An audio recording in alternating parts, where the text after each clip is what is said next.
नमस्कार दोस्तों, स्वागत है आपका हमारे चैनल थिंक टैंक इंडिया में। दोस्तों, भारत एक रहस्यमयी देश है और यहाँ करोड़ों देवी देवताओं का वास है। भारत कई सारी रहस्यमयी मंदिरों का देश भी है। यहाँ मंदिरों के साथ जुड़े हैं कई रहस्यमयी ऐसी घटनाएं जो हमें आश्चर्यचकित कर देती है। तो चलिए जानते हैं ऐसे ही मंदिर के बारे में। क्या आप जानते हैं ऐसी एक गुफा भी है जिसके कण कण में छुपे हुए हैं अमर होने के रहस्य। यहाँ दुनिया का एकमात्र ऐसा शिवलिंग है जो चंद्रमा की रोशनी के साथ बढ़ता और घटता है। दोस्तों, अगर आप हमारे चैनल में नए आए हैं तो हमारे चैनल को सब्सक्राइब जरूर करिए और अंत तक हमारे वीडियो को जरूर देखिए। एक भी पार्ट स्किप मत कीजिए वरना आप बहुत कुछ मिस कर जाएंगे। दोस्तों, आज हम बात करेंगे अमरनाथ धाम के बारे में और स्वयंभू शिवलिंग के कुछ अद्भुत और अनसुनी घटनाओं के बारे में भी, जिसे आज तक वैज्ञानिक नहीं सुलझा पाए हैं। हिमालय की दुर्गम पर्वत श्रृंखलाओं के बीच स्थित अमरनाथ धाम के अपने कई रहस्य हैं और इन्हीं सभी रहस्यों में अपने अलग अलग कारण भी है। तो चलिए दोस्तों, आज हम आपको बताते हैं कि बाबा बर्फानी से जुड़े कुछ रोचक रहस्य जिन्हें आज तक कोई नहीं समझ पाया। ये बात सुनने में भले ही अजीब लगे, लेकिन ये सत्य है। अब जान लेते हैं बर्फानी बाबा से जुड़े कुछ तथ्यों के बारे में। कश्मीर के श्रीनगर शहर के उत्तर पूर्व में 165 मीटर दूर समुद्र तल से 13,600 फुट की ऊंचाई पर स्थित अमरनाथ गुफा भगवान शिव के प्रमुख धार्मिक स्थलों में से एक है। ये गुफा बेहद प्राचीन और रहस्यमयी है, जिसके दर्शन के लिए लोग सिर्फ भारत से ही नहीं बल्कि पूरी दुनिया से आते हैं। मान्यता ये है कि कोई व्यक्ति अगर एक बार अमरनाथ गुफा के दर्शन कर ले तो उसे मोक्ष प्राप्त हो जाती है। वजह यह है इस गुफा में बर्फ से बना प्राकृतिक शिवलिंग। बर्फ से बना इस प्राकृतिक शिवलिंग को बाबा बर्फानी भी कहा जाता है। आइए अब जानते हैं शिवलिंग से जुड़ा कुछ रहस्य। पवित्र गुफा में बनने वाले शिवलिंग या हिमलिंग के बनने की कहानी किसी चमत्कार से कम नहीं है। आज तक विज्ञान भी हिमलिंग के बनने के इस गुत्थी को सुलझा नहीं पाया है। इस शिवलिंग का निर्माण गुफा की छत में पानी की बूंदों के टपकने से होता है।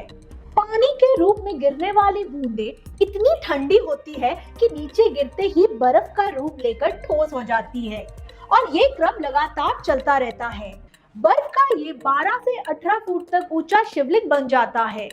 जिन प्राकृतिक स्थितियों में इस शिवलिंग का निर्माण होता है वो विज्ञान के तथ्यों से विपरीत है। विज्ञान के अनुसार बर्फ को जमने के लिए करीब 0 डिग्री तापमान जरूरी है, लेकिन अमरनाथ यात्रा के समय इस स्थान का तापमान 0 से ऊपर होता है। ऐसे में बर्फ से बना ये शिवलिंग कैसे खड़ा रहता है, इस गुत्थी को आज तक कोई सुलझा नहीं पाया। हैरानी की बात तो ये है कि इस गुफा के ऊपर बर्फ के पानी की बूंदें जगह जगह टपकती रहती है, लेकिन शिवलिंग का निर्माण गुफा में हर बार एक ही जगह क्यों होता है ना ये सोचने वाली बात। वैसे प्राकृतिक हिमलिंग से निर्मित होने के कारण इस शिवलिंग को स्वयंभू हिमालय शिवलिंग भी कहा जाता है। कहा तो ये भी जाता है कि चंद्रमा के घटने और बढ़ने के साथ साथ इस शिवलिंग का आकार भी घटता और बढ़ता रहता है। श्रावण पूर्णिमा को ये शिवलिंग अपने पूरे आकार में आ जाता है और अमावस्या तक आते आते शिवलिंग थोड़ा थोड़ा घटता रहता है। यहाँ आश्चर्य की बात ये भी है कि शिवलिंग ठोस बर्फ का बना होता है, जबकि गुफा के आसपास आमतौर पर कच्ची बर्फ होती है जो हाथ में लेते ही भुरभुरा जाए। वैसे आपको बता दें कि अमरनाथ शिवलिंग से थोड़ी ही दूर पर छोटे छोटे हिमखंड भी देखने को मिलते हैं, जिन्हें गणेश जी, भैरव और पार्वती जी का रूप बताया जाता है। अब जानते हैं अमरनाथ धाम के रहस्य की कहानी, यानी शिव और पार्वती की अनसुनी कहानी। अमरनाथ गुफा के धाम के रहस्य के विषय में हमारे ग्रंथों और पुराणों में जिक्र किया गया है कि जब देवी पार्वती ने भगवान शिव से अमर होने के रहस्य को प्रकट करने की प्रार्थना की तो शिव जी ने उनके लिए एक एकांत स्थान का चयन किया जहां बैठकर वो अमर कथा सुन सके। कहा जाता है कि ये गुफा वही एकांत स्थान है जो आज बाबा अमरनाथ की गुफा के नाम से जानी जाती है। अमरनाथ कहानी के अनुसार गुफा की ओर जाते हुए भगवान शिव सर्वप्रथम पहलगांव पहुंचे, जहां उन्होंने अपने नंदी बैल का परित्याग किया, इसलिए पहलगांव को बैलगांव भी कहा जाता है। उसके बाद चंदनवाड़ी में शिव ने अपनी जटा से चंद्रमा को मुक्त किया। शेषनाग नामक झील पर पहुंचकर उन्होंने गले से सर्प को भी उतार दिया। पुत्र श्री गणेश को भी उन्होंने महागुणेशु पर्वत पर छोड़ दिया। पंचतरणी नामक स्थान पर पहुंचकर भगवान शिव ने पृथ्वी, जल, वायु, आकाश और अग्नि नामक पांचों तत्वों का भी परित्याग किया। इस प्रकार महादेव ने अपने पीछे जीवनदायी पांचों तत्वों को भी अपने से अलग अलग कर दिया और अंत में देवी पार्वती के साथ उस एकांत गुफा में चले गए, जहां उन्होंने देवी पार्वती को अमर कथा सुनाई। इसी गुफा को आज हम पवित्र अमरनाथ गुफा के नाम से जानते हैं। कहा जाता है कि जब भगवान शिव ने देवी पार्वती को अमर कथा सुनाना शुरू किया तो देवी पार्वती कथा सुनते सुनते निद्रा में आ गई, लेकिन शिव जी को पता नहीं चला और वे अमर कथा सुनाते रहे। माना जाता है कि जब शिव जी कथा सुनते रहे तब वहाँ दो सफेद कबूतरों का जोड़ा वहाँ कथा सुन रहा था और बीच बीच में हूँ की आवाज निकाल रहा था। ऐसे में शिवजी को लगा कि कथा शायद देवी पार्वती सुन रही है और बीच बीच में हुंकारे भर रही है। इस तरह दोनों कबूतरों ने अमर होने की पूरी कथा सुन ली, लेकिन देवी पार्वती इससे वंचित रह गई। कथा समाप्त होने पर शिवजी का ध्यान देवी पार्वती की ओर गया तो उन्होंने देखा कि देवी पार्वती तो सो रही थी। शिवजी ने सोचा कि अगर देवी पार्वती सो रही है तो कथा कौन सुन रहा था और हुंकारे कौन भर रहा था। तब महादेव की नजर उन दो कबूतरों पर पड़ी। महादेव उन कबूतरों पर क्रोधित हो गए और उन्हें भस्म करने के लिए खड़े हो गए। इस पर कबूतरों ने शिवजी से कहा कि हे प्रभु, हमने आपसे अमर होने की कथा सुनी है और यदि आप हमें मार देंगे तो अमर होने की कथा झूठी हो जाएगी।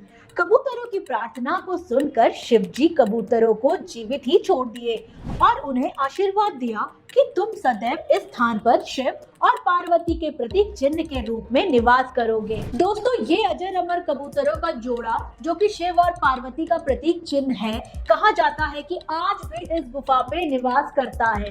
दोस्तों, हम आपको बता दें कि अमरनाथ मंदिर केवल भगवान शिव का पौराणिक मंदिर ही नहीं, बल्कि यहाँ भगवान शिव के अद्भुत हिमलिंग दर्शन के साथ माता सती का शक्ति पीठ होना भी एक दुर्लभ संयोग है। 51 शक्ति पीठों में से महामाया शक्ति पीठ इसी गुफा पर स्थित है। धार्मिक मान्यताओं के अनुसार यहाँ देवी सती का कंठ गिरा था। दोस्तों, अब जानते हैं अमरनाथ गुफा की खोज कैसे हुई। अमरनाथ का इतिहास इतना पुराना है कि इस बात का कोई ऑफिशियल रिकॉर्ड तो नहीं है, लेकिन कश्मीर पर केंद्रित 12वीं सदी में लिखी गई किताब कन्हड़ के राज तरंगिरी में अमरनाथ गुफा का जिक्र मिलता है, जिसमें साफ है कि इस पवित्र गुफा का अस्तित्व सदियों पुराना है। अमरनाथ गुफा को लेकर कई किंवदंतियां हैं। कहा जाता है कि पवित्र गुफा को सबसे पहले एक मुसलमान व्यक्ति बूटा मलिक ने देखा था। जब वो अपनी बकरियों को चढ़ा रहा था तब वो उस गुफा तक पहुंच गया था। दोस्तों, गुफा कितनी पुरानी है इसका कोई ठोस जवाब तो नहीं है, लेकिन कहा जाता है कि बूटा मलिक के जरिए 18वीं सदी में इस गुफा के अस्तित्व का पता चला था। बाद में काफी समय तक अमरनाथ गुफा के चढ़ावे का कुछ हिस्सा बूटा मलिक के परिवार को दिया जाता रहा। एक और किंवदंती ये है कि इस गुफा को सबसे पहले भृगु ऋषि ने देखा था। पुरातत्व विभाग वाले अमरनाथ गुफा को 5000 वर्ष पुराना मानते हैं, अर्थात महाभारत काल से भी ये गुफा थी। दोस्तों, अब जानते हैं अमरनाथ के दर्शन के बाद क्या होता है। अमरनाथ गुफा के बारे में ये कहा जाता है कि बड़े भाग्य से मनुष्य को इस पवित्र गुफा के दर्शन होते हैं। जिन्होंने बाबा बर्फानी के दर्शन कर लिए हैं, उनके कई जन्मों के पाप मिट जाते हैं और उनकी मुक्ति का मार्ग खुल जाता है। इस साल अमरनाथ यात्रा 30 जून से शुरू हो चुकी है, जो कि 43 दिनों के बाद 11 अगस्त 2022 यानी रक्षाबंधन के दिन खत्म हो जाएगी। दोस्तों, ये थी बर्फानी बाबा के बारे में रोचक रहस्य। अगर आप अमरनाथ यात्रा कर चुके हैं तो आप अपने अनुभव हमें कमेंट पे जरूर लिखिए, और अगर आप अमरनाथ की यात्रा करने वाले हैं तो बताइए आप कब तक प्लान कर रहे हैं। बोलिए हर हर महादेव। आई होप आपको ये वीडियो पसंद आई होगी। अगर वीडियो पसंद आए तो हमारे चैनल को सब्सक्राइब जरूर कीजिए और वीडियो को लाइक और शेयर जरूर कीजिए। तो मिलती हूँ आपको ऐसे ही इंटरेस्टिंग टॉपिक के साथ। Thanks for watching think tank India.